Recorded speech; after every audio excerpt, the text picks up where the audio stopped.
Good morning. Welcome to the Date Series. The JW Date Series seeks to provide primary resources about important dates in JW history. The series hopes to benefit students and apologists seeking primary sources for papers and projects. It also hopes to assist Jehovah's Witnesses who are doing research on their history.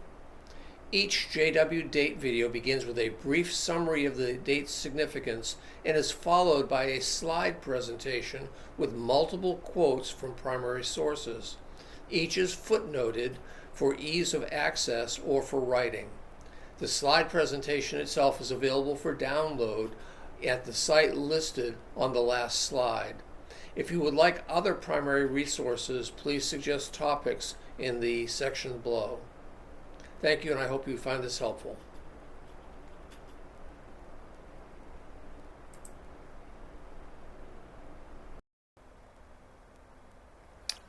Welcome to the Date Series.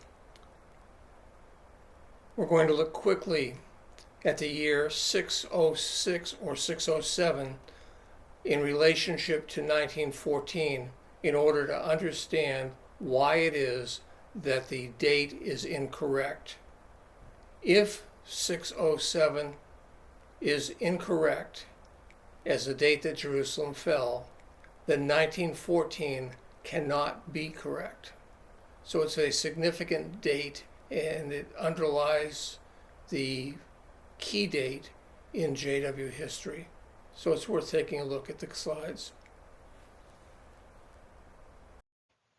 Welcome to the JW Date Series.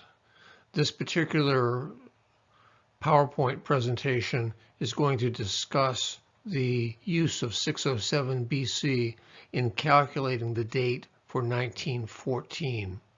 It's a significant issue because if 607 BC is the incorrect date, then there never was a possibility that 1914 could have been a real prophetic date. As with all the other presentations, the last slide will have a link in it where you can download the slides from Google and utilize them for your projects or as you wish.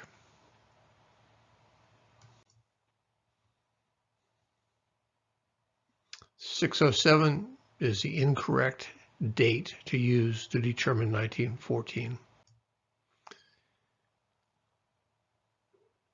From the Watchtower Bible and Tract Society, What Does the Bible Really Teach? We learn that the 2,520 years began in October 607 BC when Jerusalem fell to the Babylonians and the Davidic king was taken off his throne. That time period ended in October 1914. At that time, the appointed time of the nations ended, and Jesus Christ was installed as God's heavenly king.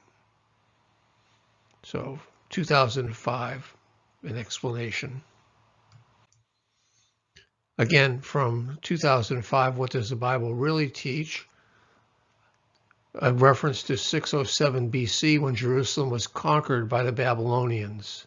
Jehovah's throne became vacant. Was Russell correct when he chose 607 BC is really the question. What was his reasoning? Was any consideration made for lunar versus solar years? Is the date speculative or is it clearly fixed? All those things need to be answered. He borrowed the date from J. Aquila Brown, who included it in his writings, but Brown never justified why 607 BC was pertinent.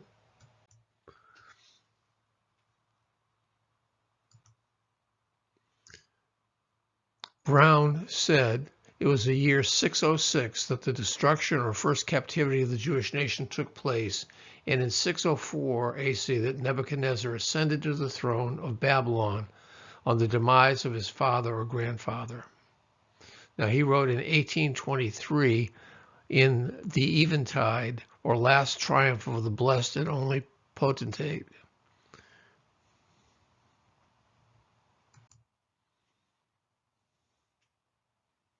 He concludes, therefore, that from the rise of the four monarchies commencing 604 AC, that their final dissolution would be the Grand Week of Years, or 2,520 years, which would bring him to 1917. Now, Russell would alter that slightly to 1914, but same basic time period. Again, from his book Eventide.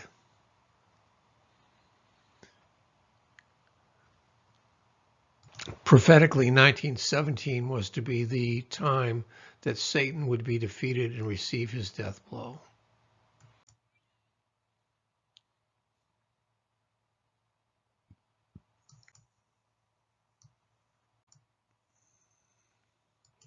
In response to both Brown and Russell, it turns out that there is no evidence whatsoever to support the Watchtower's claim that 607 BC was the fall of Jerusalem.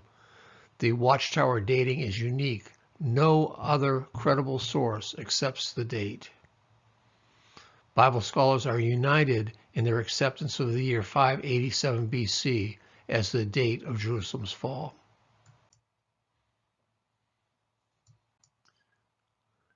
Raymond Franz, in Crisis of Conscience, discusses the fact that when he was doing writing at Watchtower headquarters, he researched extensively to try to determine if 607 BC was a possible date to be used in computing 1914. And at the end of his studies, he determined that there was absolutely nothing that supported that date. All historians, he said, pointed to a date 20 years later. The book, The Gentle Times Reconsidered, by Carl Johnson, is an extensive study on 607 BC, and his study is based on the kings of other surrounding nations, on astronomy, and on Bible history. And he came to the conclusion that there's no possibility that 607 BC is the appropriate date. For his hard work and his attempting to work with the governing body, he was disfellowshipped. Rob Stone has done research on the topic, and he has utilized JW literature in order to demonstrate that according to the math in their own writings, 587 BC was correct. And from Insight, he shows the math. I won't go through it, but basically there is information there that if you sit down and work out the numbers, 587 BC from JW sources would be the year that Jerusalem fell. He also noted that there were two other sources in their writings, the January 1st, 1965 Watchtower and June the 15th, 1960 Watchtower, where there is information that allows you to calculate that it is 587. So 3 sources. So the implications are pretty clear. If 607 isn't right, 1914 isn't correct. If 1914 isn't correct, then 1919 can't be correct, and Jehovah could not have appointed the Watchtower organization as his sole representative. Since we know the real date's 587, we know the foundational date, 1914, for the Jehovah's Witnesses is wrong. And since we know that this is evident, the credibility of the Watchtower is destroyed.